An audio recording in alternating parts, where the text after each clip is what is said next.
Hello, ప్రార్థన చేసుకుందామండి. ప్రేమ గల మా తండ్రి, మీ ప్రేమైన పిల్లలు మీ మాటలు వినడానికి, మీరు కలిగించిన సృష్టిని చూడడానికి వచ్చారు. మీ కొరకు మీ పిల్లలు ఏం చేయాలో అవి మీరు రాశారు. అవి ఇప్పుడు మీ పిల్లలు వినగలిగేటట్లు సహాయం చేయండి. యేసుక్రీస్తు పేరటి ప్రార్థనకు సమర్పిస్తున్నాం తండ్రి, ఆమేన్. ప్రియమైన దేవుని పిల్లరా, భూమిపై తుది శ్వాస, పాతాళంలో నరఘోష. భూమిపై తుది శ్వాస విడిచిపెట్టే ప్రతి వారికి నరఘోష ఉండదు. భూమిపై తుది శ్వాస విడిచిపెట్టే ప్రతి వారికి నరఘోష ఉండదు. ఎవరికి నరఘోష ఉంటుంది, ఎవరికి ఉండదు అంటే, సృష్టిని చూసి కూడా సృష్టికర్త ఉన్నాడని నమ్మని వారికి చచ్చిన తరువాత నరఘోష ఆరంభమవుతుంది. కానీ సృష్టికర్త ఉన్నాడు అని, దేవుడు ఉన్నాడని నమ్మి, దేవుని గురించి చెప్పి, దేవుని కొరకు బ్రతికి ఎవరైతే తుది శ్వాస విడిచిపెడతారో అలాంటి వ్యక్తికి మరణించిన తరువాత అద్భుతమైనటువంటి ఒక లోకము,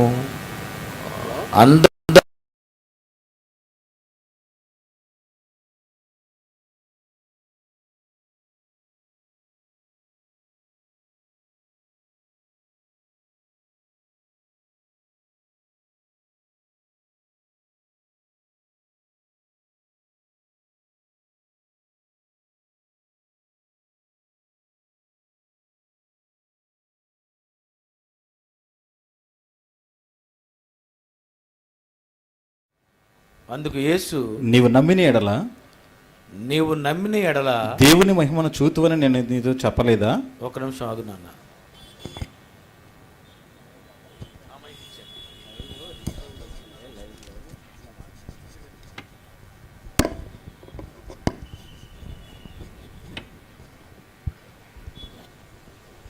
ముందు అన్ని చూసుకోవాలి.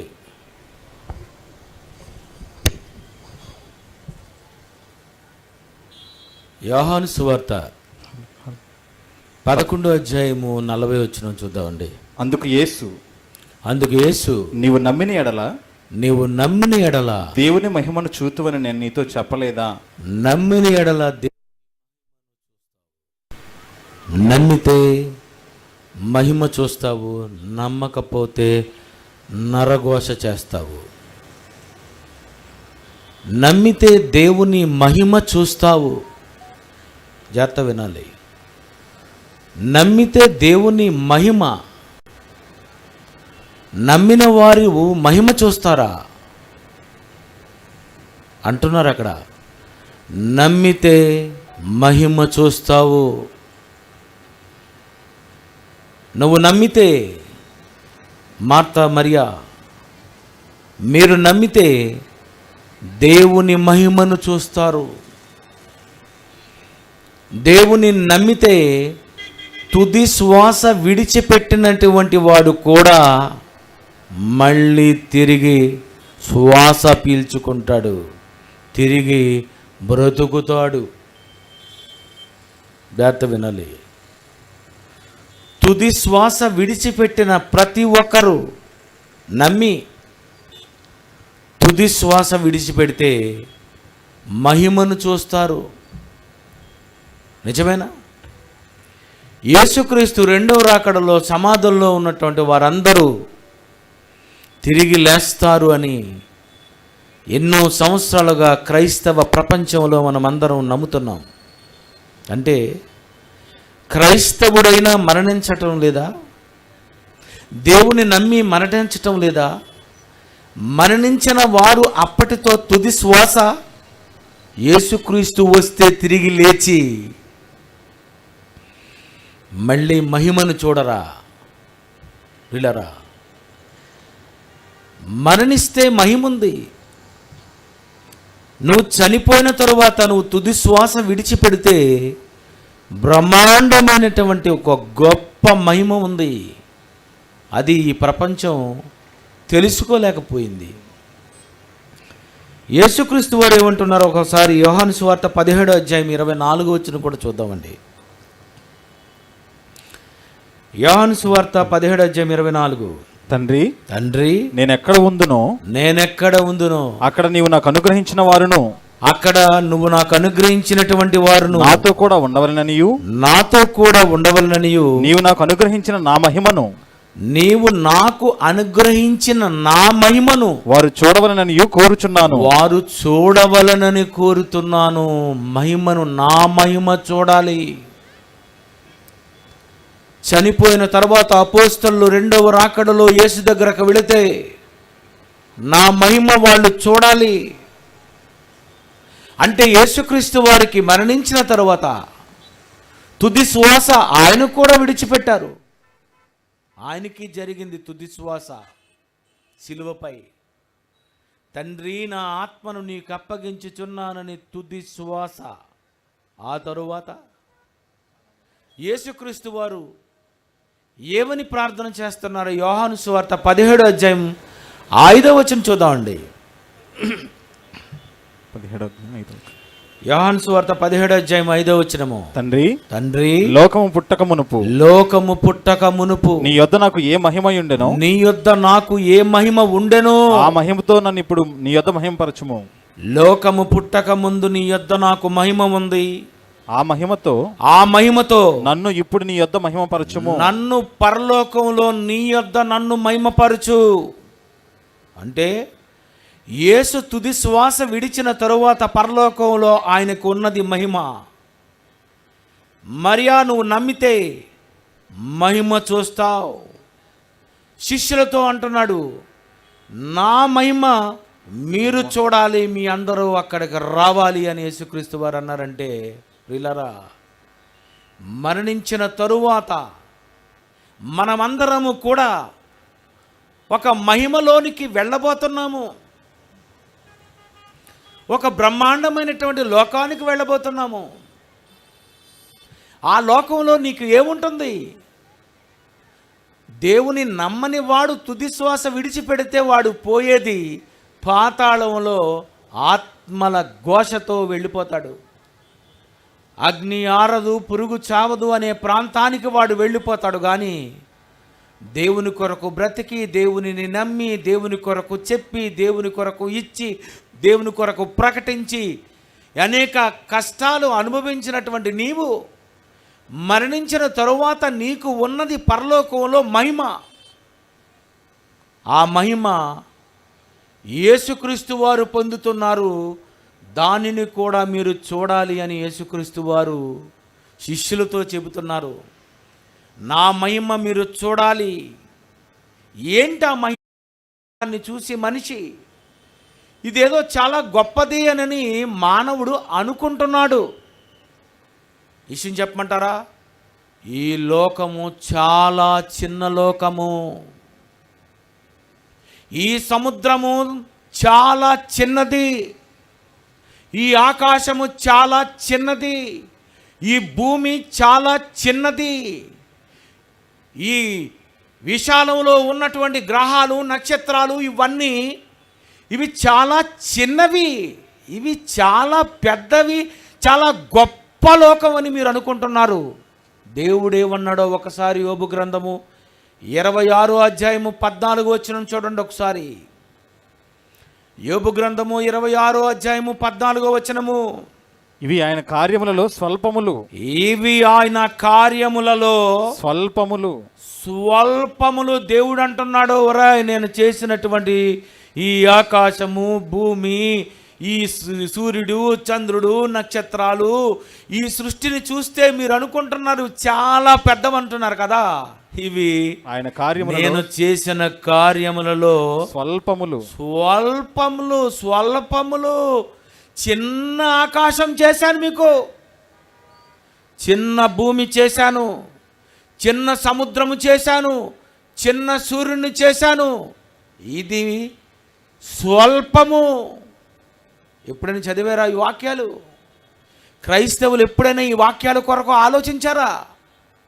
దేవుడు చేసిన సృష్టిలో ఇవి ఆయన కార్యములలో స్వల్పములు.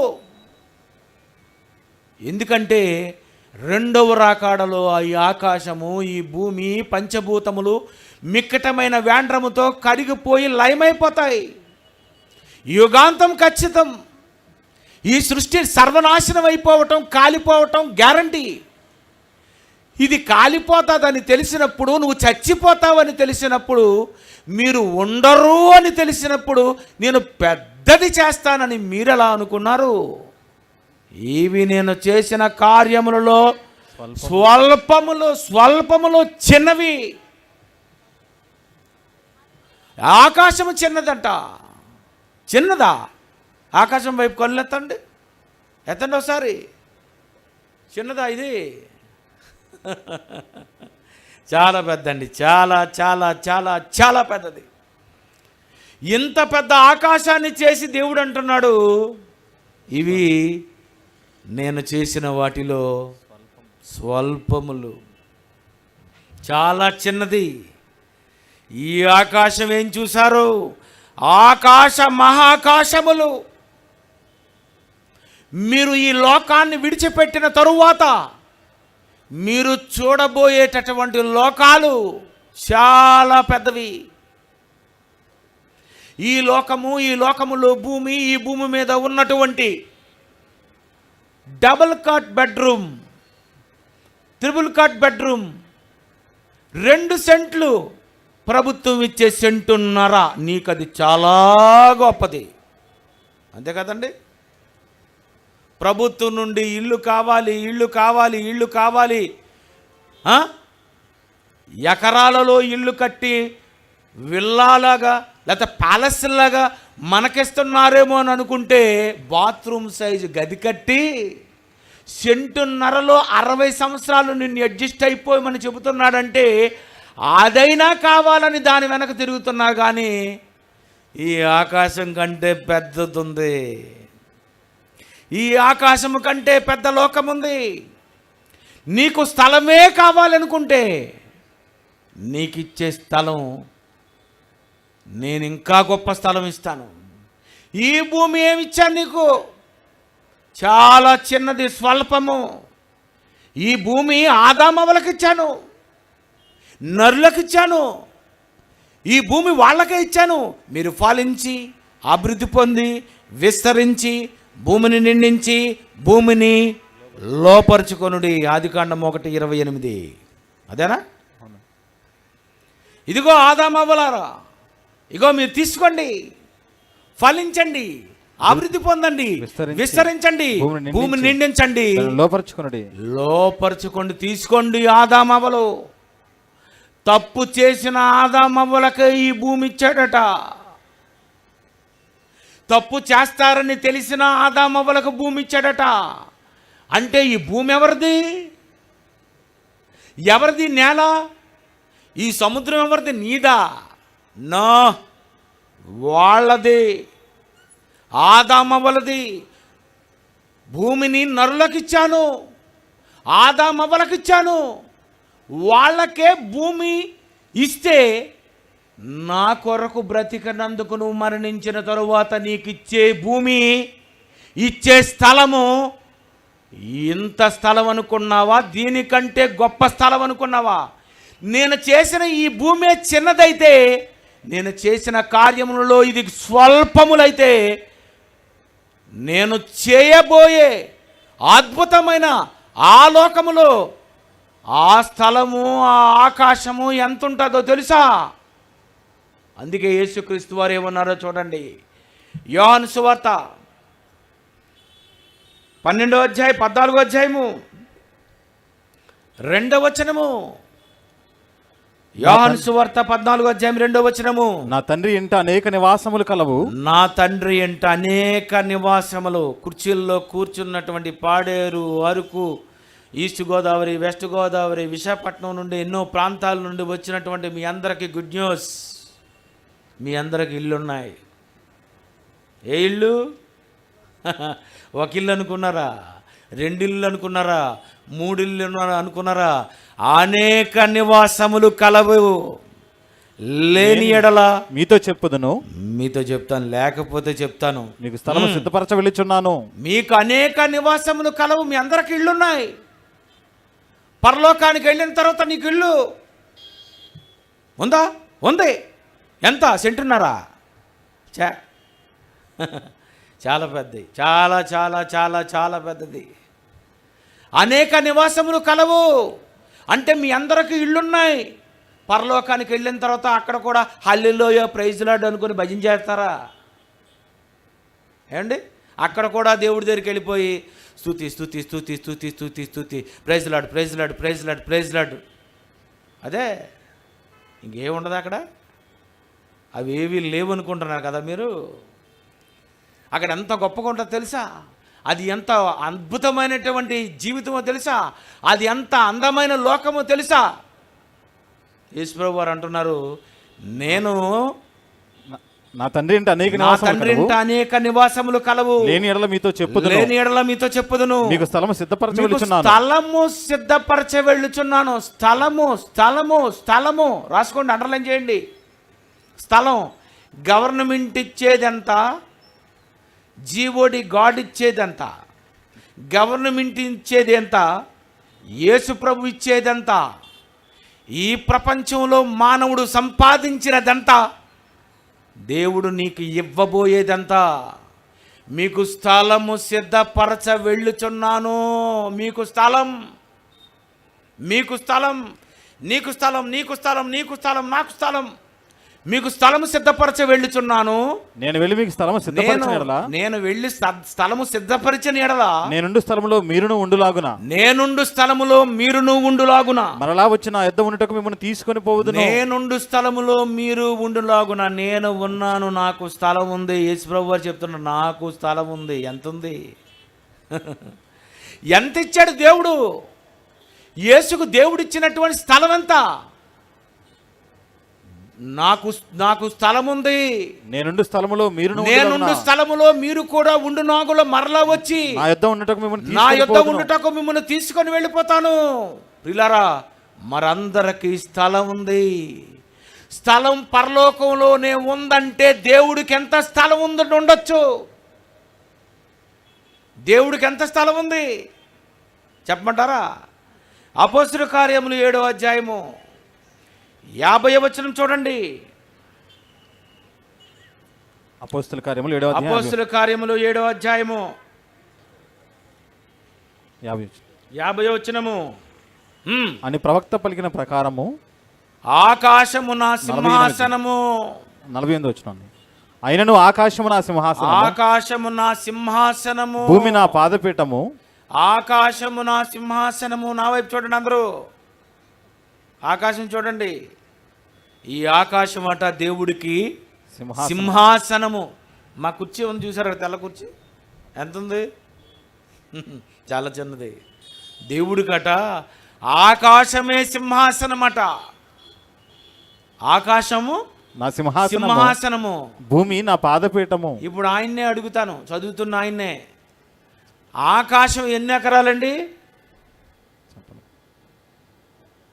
చెప్పలేడట, లెక్కించలేడట. కష్టమట. పోనీ మీరు చెప్పలేరు. కోట్లు కోట్లు కోట్ల కోటాను కోట్ల ఎకరాలు కలిపితే అన్ని ఎకరాలతో కూడినదే ఆకాశము. ఆయన అంటున్నాడు, 100 కోట్ల లక్షలు కోటాను కోట్లు ట్రిలియన్ బిలియన్ ఎన్ని లెక్కలు వేస్తావో వేసుకో, అంత పెద్దది నా సింహాసనం. కూర్చోడానికే నాకు అంత స్థలము కావాలి. మరి పాదం పెట్టుకోవడానికి? భూమి నా పాదపీఠము. భూమి నా పాదపీఠము. భూమి అంటండి దేవుడు పాదపీఠమట. అంటే దేవుడు పాదం పెట్టుకోవాలంటే భూమి ఎన్ని ఎకరాలు? నెట్లో కొట్టండి, గూగుల్లో సెర్చ్ చేయండి. 55 కోట్లట భూమి.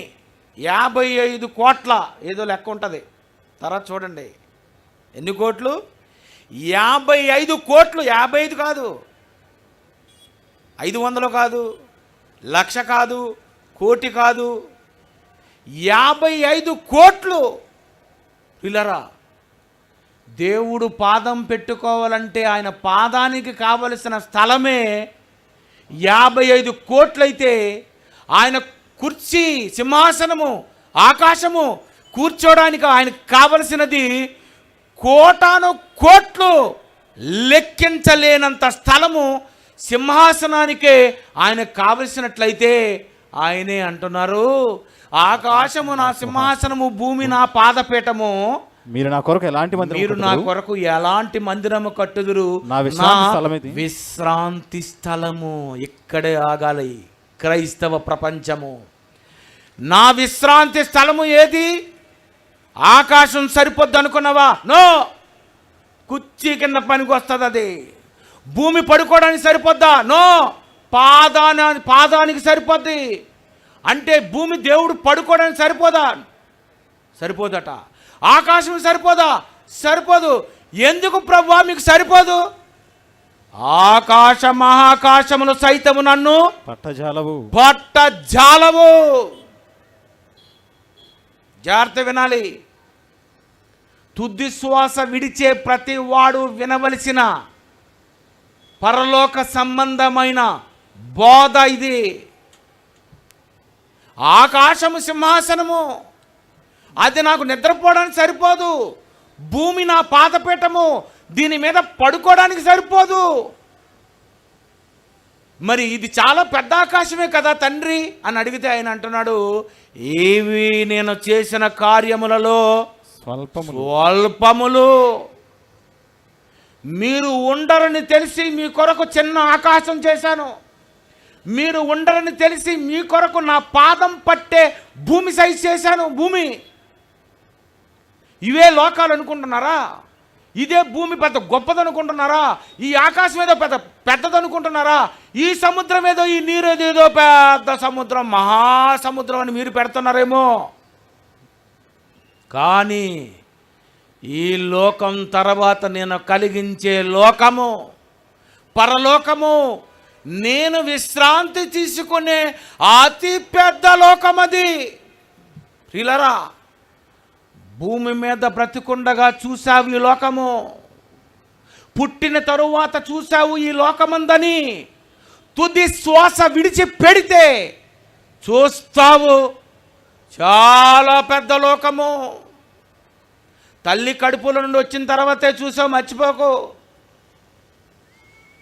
ఈ లోకముందని తెలియాలంటే పుట్టాలి, మరొక లోకముందు తెలియాలంటే చావాలి. చస్తే మరొక లోకానికి, మరొక దగ్గరకు వెళ్ళిపోవాలి. పోయాడు, చచ్చాడు, చచ్చిపోయాడు, పోయింది, ఊపిరిపోయింది. ఎక్కడ వెళ్ళిపోయాడు. అయితే పాతాళానికి పోయాడు, లేదా ఇంతకంటే పెద్ద ఆకాశమైన మూడవ ఆకాశంలోనికి వెళ్ళిపోయాడు. ఇవి స్వల్పములు.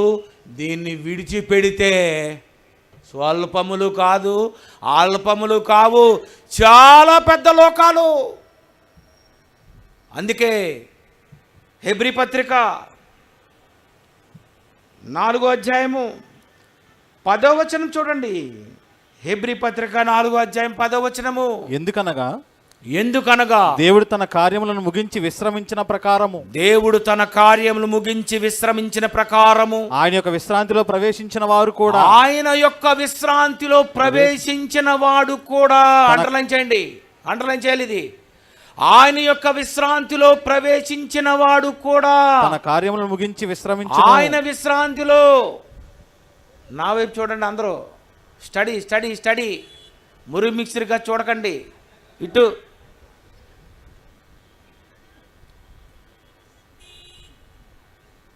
ఆయన యొక్క విశ్రాంతిలో ప్రవేశించిన వాడి కూడా, అంటే నువ్వు ఆయన విశ్రాంతిలోకి వెళ్తావట.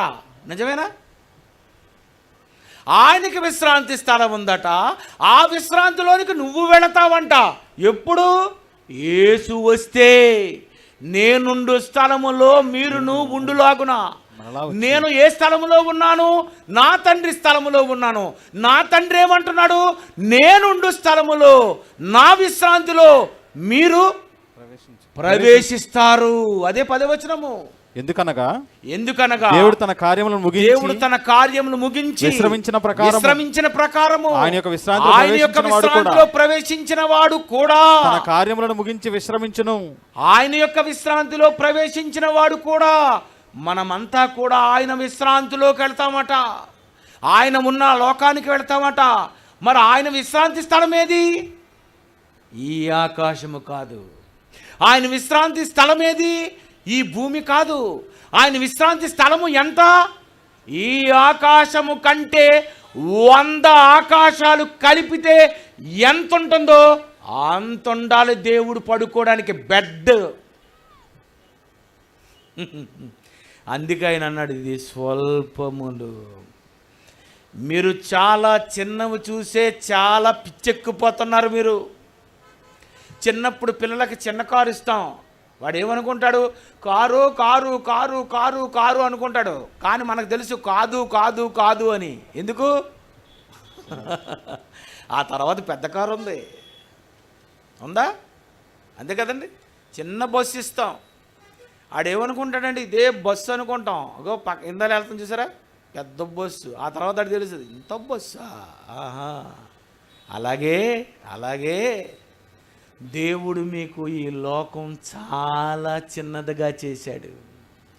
చిన్న లోకం కనుక ఆయనకి, చిన్నది బైబిల్ కనుక ఇది ఆయనకి ఇలాగే కనిపిస్తుంది కదండి. ఆయనకు కనబడని సృష్టం ఏది లేదు. ఎందుకు? చిన్నది కదా. చిన్నది ఎవరు చూడలేరు. ఇది చిన్న లోకం కనుక దేవుడు చూస్తున్నాడు. ఇది చిన్న లోకం అని నీకు తెలియక 1.5 కోసం హత్యలు చేస్తున్నావు నువ్వు. పిచ్చెక్కిపోయింది నీకు. ఇక్కడ అరెకరం ఉంటే చాలు, దానికోసం ఏదో పోరాటం. చిన్న ఇంటి కోసం ఎన్నో గొడవలు, కోర్టులు, కేసులు, పోలీస్ స్టేషన్లు. ఇలారా స్థలాలే మీకు కావాలని ఒకవేళ అనుకుంటే, ఇప్పుడు రేట్లు పెరిగిపోయి కనుక స్థలమే నాకు కావాలనుకుంటే, పరలోకంలో దేవుడు మీకు ఇచ్చే స్థలము ఆయన విశ్రాంతి తీసుకునే స్థలమేనట. నా విశ్రాంతి స్థలం ఎంత ఆయన విశ్రాంతి స్థలము? ఆ స్థలము ఎంత పెద్దది కాకపోతే దెయ్యం ఆ స్థలం కావాలని యుద్ధం చేసిందో ఒక్కసారి ప్రకటన గ్రంథం 12వ అధ్యాయం చూడండి. ప్రకటన గ్రంథం 12వ అధ్యాయము 7, 8 వచనములు. అంతటా పరలోకమందు యుద్ధము జరిగెను. మిఖాయేలును అతని దూతలను ఆ దూతలను ఆ ఘట సర్పముతో యుద్ధము చేయవలనని ఉండగా ఆ ఘట సర్పమును దాని దూతలను యుద్ధము చేసిరి గాని గెలవలేకపోయిరి గనుక పరలోకమందు వారికి స్థలము లేకపోయెను. స్థలం పోయింది అంటున్నది. భూలోకాన్ని అంతటిని చూపించి యేసు ప్రభు వారిని, ఇదిగో ఇది ఇచ్చేస్తానంటుంది యేసు ప్రభుకి. అంటే ఏమి ఇచ్చేస్తుంది? చిన్న లోకం ఇది. భూమి పాదపీఠం అన్నాడు దేవుడు. ఏమన్నాడు? భూమి నా పాదపీఠం అంటే దెయ్యం అంటుంది పీట ఇచ్చేస్తాను తీసుకుంటారా అని అడుగుతుంది. ఎవరిని? యేసు ప్రభుని. పీటేమో ఈయనకి ఇచ్చేస్తుందట, పరలోక స్థలంలో మాత్రం అది కొట్టేస్తుందట. మీకు అర్థం అవ్వాలి ఎక్కడికే. అంటే అది సామాన్యమైన స్థలము కాదు. ఆ స్థలం కావాలా? ఈ పీట కావాలా? పీట అవసరం లేదు ప్రభు, మొక్కిచ్చినా చాలు. చూసారా ఈరోజు పిచ్చెక్కిపోతున్న స్థలం పిచ్చి బాబోయ్. నీకు చివరికి మిగిలేది 6 పొడవు 3 వెడల్పు. ఇది నీ సైజు. లాస్ట్ నీకు దక్కే స్థలం అది. ఒకవేళ కాల్చేశారనుకో నీకు అది కూడా ఉండదు. అర్థమైందా?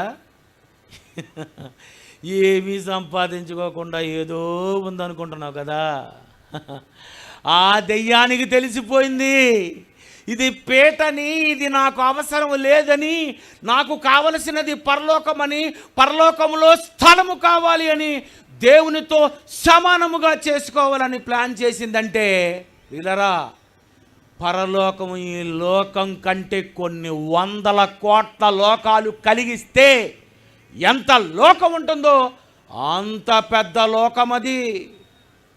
చిన్న చిన్న ఆశల కొరకు, వీటి కొరకు చూడకండి. మోషే అంటున్నాడు, కలుగబోవు బహుమానమునందు దృష్టి ఉంచెను. కలుగబోవు బహుమానం కావాలి. ఐగుప్తు ధనము నాకొద్దు. దూరం నుండి అబ్రహాము, ఇస్సాకు, యాకోబు ఇస్తామన్న దేశానికి వందనము చేసి వెళ్ళిపోతున్నాం. మాకొద్దు. మాకు కావాలి మరి శ్రేష్టమైన దేశము. ఆ పరలోకం కావాలి. ఆ పరలోకంలో స్థలం కావాలి. ఆ స్థలం ఎంత? ఈ భూమి లాంటి స్థలము కాదది. ఇక్కడ ఉండే లోకము లాంటి లోకము కాదు. మీకు ఇప్పుడే చెప్తున్నాను, ఈ లోకములో చూసినవి ఏవి పరలోకములో ఉండవు. ఈ పువ్వులు అక్కడ ఉండవు తెలుసు. ఈ పువ్వులు, ఈ పువ్వులు, ఈ కాయలు, ఈ నారింజ కాయలు, ఆవకాయ పచ్చళ్ళు, బిర్యానీ, టమాటా పళ్ళు, కరేపాకులు, ఇలాంటివన్నీ ఉంటాయి అక్కడ. ఇక్కడ చూసినవన్నీ అక్కడికి వెళ్ళిన తర్వాత కూడా మనకి ఇది జాంకాయ అంటే ఏమంటాం? గొప్ప పరలోకమే. ఏమంటారు? ఇదేం లోకం అండి బాబు, సేమ్ అక్కడ ఉన్నవన్నీ ఇక్కడే ఉన్నాయి, ఇదేం పరలోకం? చూసారు ఎలా నవ్వుతున్నారో? ఇప్పుడు వాక్యం చూడండి, ఇంకా బొగ్గలు పొంగిపోతాయి. యెషయా గ్రంథము 65వ అధ్యాయం 17వ వచనం చూడండి. యెషయా గ్రంథము 65వ అధ్యాయం 17వ వచనము. ఇదిగో నేను క్రొత్త ఆకాశము క్రొత్త భూమిని సృజించుచున్నాను. భూమి సృజించుచున్నాను దేవుడు అంటున్నాడు. ఎప్పుడో చెప్పేశాడు వాళ్ళందరికీ, నాయనా ఇక్కడ స్థలాల కోసం, పొలాల కోసం, వీటి కోసం ఆలోచించకండి. కొత్త ఆకాశము. ఆకాశం కళ్ళెత్తండి, పైకి చూడండి. ఇదే ఆకాశం, కర్రి మొద్దు. ఏం ఆకాశం అండి అది? పాత ఆకాశము. ఏ ఆకాశం? పాత ఆకాశం. అదే అది అది నేను క్రొత్త ఆకాశమును. కొత్త ఎలాగుంటుందో రాత్రి ఆలోచించుకోండి. కళ్ళు మూసుకొని పడుకొని, కొత్త ఆకాశం బ్లూగా ఉంటుందా, ఎర్రగా ఉంటుందా, తెల్లగా ఉంటుందా, ఆ లోన ఏవేవి ఉంటాయి, అసలు ఏ రకంగా ఉంటుందో ఆలోచించండి. మీరు ఊహించు వాటి అన్నిటికంటే అత్యధికముగా చేయే శక్తి నాకుంది. మీకు అది కొత్త కొత్త కొత్త కొత్త కొత్త ఆకాశము, కొత్త భూమి, క్రొత్త భూమి. చూడండి, ఇది కిందకు చూడండి ఒకసారి, ఎలా ఉంది? సముద్రపు ఇసుక, పాత మట్టి, పాత భూమి, అంతే కదండి. కుర్చీలు ఎందుకు ఎక్కారు? ఏం కూర్చోవచ్చు కదా. ఇసుకలోనండి చాలా బాగుంటుందండి. కుర్చీలు ఇలా ఇసిరేసి అందరూ మఠం వేసుకొని కూర్చోవచ్చు కదండి. కుర్చీ కావాలి. ఎందుకంటే ఈ నేల, ఈ ఇసుక ఇది నచ్చలేదు మీకు, అందుకే కుర్చీ ఎక్కారు. మేము అందుకే స్టేజ్ ఎక్కాం. చూసారు ఎంత బాగుందో ప్రియులారా? కొత్త ఆకాశము, కొత్త భూమిని సృజించుచున్నాను. మునుపటివి మరువబడును. పువ్వులు, ఆకులు మరువబడును. మునుపటివి మరువబడును. ఏంటండి మరువబడును? మరువబడి అంటే జ్ఞాపకమునకు రావు. ఇంకా వెళ్ళిపోతున్నాడు అతను చెప్పక మునిపే. మునుపటివి మరువబడును. మల్లెపూలు గుర్తురావు, సంపంగి పూలు గుర్తురావు, గులాబీ పూలు గుర్తురావు, వంకాయ, టమాటీ, బెండకాయలు, బిర్యానీ, చికెన్ బిర్యానీ, మటను, కోనాము, కొండశిలవ,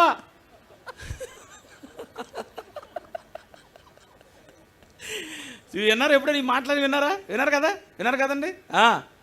మునుపటివి ఫ్రిడ్జ్లో ఉన్నవి, ఫ్రిడ్జ్లో మునుపటివి మరువబడును. మీ ఫ్రిడ్జ్లో ఉన్నవి పరలోకంలో ఉండవు. మీరు భూమి మీద చూసినవి పరలోకంలో ఉండవు. మీరు చూస్తున్న ఈ కార్లు, ఈ విమానాలు, ఈ బిల్డింగ్స్, ఈ ఇసుక, ఇవన్నీ ఉండవు. పరలోకములో ఉండేవి ఈ లోకములో ఉండనివి ఉంటాయట. బా, మునుపటివి మరువబడును, జ్ఞాపకమునకు రావు. పరలోకంలో మీరు ఇలాగ అడుగు పెడతారు కదండి. యేసుప్రభు వారు వస్తే మనం అందరం మేఘాల మీద ఇలాగ వెళ్ళిపోతాం. నిశ్శబ్దం కదండి. మేఘాలు అంటే ఎలాగుంటాయి? ప్రశాంతంగా ఉంటాయి. విమానం అనుకోండి, గుయ్ గోల. మేఘం ఎలాగుంటుంది? శబ్దం ఉంటుంది కదండి. మేఘాల మీద ఇలాగ పరలోకానికి వెళ్ళిపోతామట. వెళ్ళిపోయిన వెంటనే ఏం చేస్తారు? ఎలా ఉంటుంది?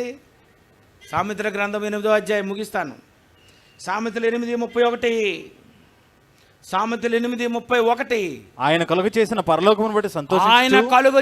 పరలోకమును బట్టి సంతోషించుచు పరలోకానికి వెళ్ళడమే ఆనందమట. అన్నాను కదా, బుగ్గల నిండా నవ్వు. ఆయన కలుగు చేసిన పరలోకమును బట్టి ఎలా ఉంటుందంటే, అక్కడికి వెళ్ళగానే ఇక్కడ ఉన్నవి ఉండవు. మరి ఏముంటాయి? కొత్తవి, కొత్త ఆకాశము, కొత్త భూమి, అన్నీ కొత్త కొత్త రకాలు. ఈరోజు మానవుడే కంప్యూటర్ కనిపెట్టి, ఈరోజు మానవుడే ఏవో టెక్నాలజీ కనిపెట్టి, ఈరోజు మానవుడే అబ్బబ్బబ్బా అద్భుతాలు సృష్టిస్తున్నాడు. వీడు సృష్టించినవి, సృష్టిలో ఉన్న వాటి నుండి సృష్టించినవి. దేవుడు అంటున్నాడు, మునుపటివి మీకు జ్ఞాపకమునకు రావు, మరువబడును. ఇక్కడ చూస్తున్నటువంటి ఇవన్నీ మీకు అక్కడ ఉండవు. అక్కడ లోకము కొత్తది, ఆ లోకము, ఆ ఆకాశము చాలా కొత్తది. మీకు నేను స్థలము సిద్ధపరచ వెళుచున్నాను, మీకు నివాసములు కలవు. ఆ నివాసములో దేవుడు కట్టే ఆ నివాసాలు ఈ ప్రభుత్వం వారు ఇస్తున్నటువంటి కాలనీలు, గవర్నమెంట్ ఇస్తున్నటువంటి ఇలాంటి బిల్డింగ్స్ కాదు. దేవుడు అక్కడ కట్టబోయే అద్భుతమైనటువంటి పెద్ద నివాస స్థలములు. ఎవరి గదుల్లో, ఎవరింటిల్లో వాళ్ళే ఉండాలి. మీరందరూ మీ నివాస స్థలాల్లో ఉంటారు. కానీ ఏం జరుగుతుందో చూడండి. ప్రకటన గ్రంథం 22వ అధ్యాయం 4వ వచనము. ప్రకటన గ్రంథము 22వ అధ్యాయము 4వ వచనము. ఆయన దాసులు ఆయనను సేవించుచు ఆయన ముఖ దర్శనము చేయుచుందురు.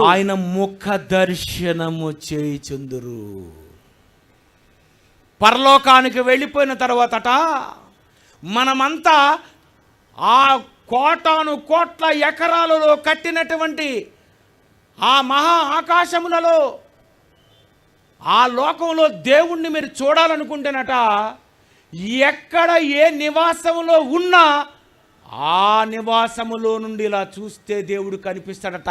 అది ఆయన చేసిన అద్భుతమైన కన్స్ట్రక్షన్. ఈ సృష్టి ఇంత గొప్పగా ఉంటే పరలోకం ఎలా ఉంటుంది? ఇక ఆలోచించండి. రాత్రికి నిద్ర పట్టదు. ఏంటండి కన్స్ట్రక్షన్? ఎక్కడి నుండి వెళ్ళినా దేవుని చూడొచ్చట. ఈ లోకంలోనైతే ఎక్కడి నుండి వెళ్ళినా సూర్యుని చూడొచ్చు సాయంత్రం వరకు. కానీ దేవుడట, ఒరే నువ్వు ఎక్కడ ఉన్నా నన్ను చూడాలి, నేను ఎక్కడ ఉన్నా నిన్ను చూడాలి. ఇలాంటి అద్భుతమైన కన్స్ట్రక్షన్ నీ కోసం నేను స్టార్ట్ చేశాను. నమ్మావు గనుక, నమ్మి తుది శ్వాస విడిచిపెట్టినందుకు నేను ఇచ్చేది పరలోకం. తుది శ్వాస వరకు నమ్మనందుకు నేను ఇచ్చేది పాతాళము, నరఘోష. అలాంటి భయంకరమైనటువంటి దాని దగ్గరకు వెళ్ళిపోకుండా ఉండాలంటే బైబిల్లో వ్రాయబడినది ఎంత మంచి వాక్యాల్లో, అసలు దేవుడు నీకు ఇవ్వాలనుకున్న పరలోకం ఎంత గొప్పదో. ఇది మొదటి శతాబ్దంలో వాళ్ళకు అర్థమైపోయి పరలోక రాజ్యము సమీపించి ఉన్నదని స్టార్ట్ చేశారు. పరలోక రాజ్య మర్మంలో యేసుక్రీస్తు బోధ, పరలోకం కోసం యేసు బోధించాడు, పరలోకం కోసం శిష్యులు బోధించాడు, పరలోకం కోసం బైబిల్ ఓపెన్ యూనివర్సిటీ ఇండియా ఇంటర్నేషనల్లో ఉన్న జైశాలి పీడి సుందరరావు గారు బోధించారు. ఆ తర్వాత కింగ్ జాన్సన్ విక్టర్ బోధిస్తున్నాడు. ఎందుకు బోధిస్తున్నావు? ఎలాగా చచ్చిపోతావు కనుక. పోయే ముందు వదిలేసి పో. అన్నీ వదిలేశానని ఎందుకు బాధపడుతున్నావు? నువ్వు ఎప్పుడు ఇలాంటివి ఎక్క చూడవు. మీరు అనుభవిస్తున్నవి ఇవేవి మీకు పరలోకంలో ఉండవు, జ్ఞాపకమునకు రావు. ఇలాంటి లోకమే పరలోకం అనుకుంటే ఇంకెందుకు ఈ లోకం, ఇంకెందుకు ఆ లోకము? అది ఇది ఒకటే కదా, అనుభవించండి. నో, ఇవి తాత్కాలికంగా ఇవ్వబడిన లోకం ఇది. ఈ లోకాన్ని విడిచిపెడితే అద్భుతమైన జీవితాన్ని పొందుతావు. అది కావాలనుకున్నావా? తుది శ్వాసకు ముందు దేవుణ్ణి తెలుసుకో, దేవుని కొరకు బ్రతుకు, దేవుని గురించి చెప్పు. ఈ లోకము మనకు యోగ్యమైనది కాదు. ఇది మనకి సెటిల్ అవ్వదు. 60 వస్తే షుగరు తినకూడదు, జబ్బులు తినకూడదు, అన్నీ వదిలేయాలి. అన్నీ అయిపోతాయండి. అందరూ పోతారు. అందరూ మన ముందు వెళ్ళిపోవలసిన వాళ్ళే. ఎవరు మూట కట్టుకొని వెళ్ళలేదు. కంగారు పడకండి, టెన్షన్ వద్దు. దేవుణ్ణి నమ్మండి, హాయిగా బ్రతుకుతారు అక్కడ. అందమైన లోకము, ఆయన కలుగు చేసిన పరలోకమును బట్టి సంతోషించాలి. 24 గంటలు ఆనందమే. ప్రభునందు ఆనందించండి అన్నాడు.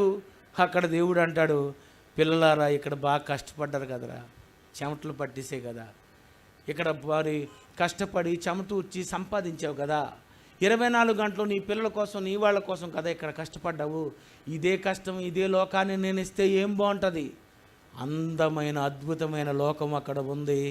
ఆ లోకానికి రావాలంటే కన్న తండ్రి ఈ లోకాన్ని చిన్నదిగా చేశాడని, నువ్వు చచ్చిన తరువాత కొన్ని కోట్ల ఎకరాలు కలిగినటువంటి లోకములో నువ్వు ఎల్లప్పుడూ కొత్త ఆకాశములో, కొత్త భూమిలో, కొత్త జీవితాన్ని అక్షయ శరీరముతో అన్నిటినీ అనుభవించబోతున్నావని, ఇక్కడ భూమి మీద నన్ను నమ్మి కష్టపడి బ్రతికి తుది శ్వాస విడిచిపెట్టే ముందు ఈ నరులకు చనిపోయిన తరువాత నరఘోష ఉంటుందని, నమ్మితే పరలోకంలో ఆనందం ఉంటుందని చెప్పండి అని చెప్పినారు కనుక అదే చెప్పాను.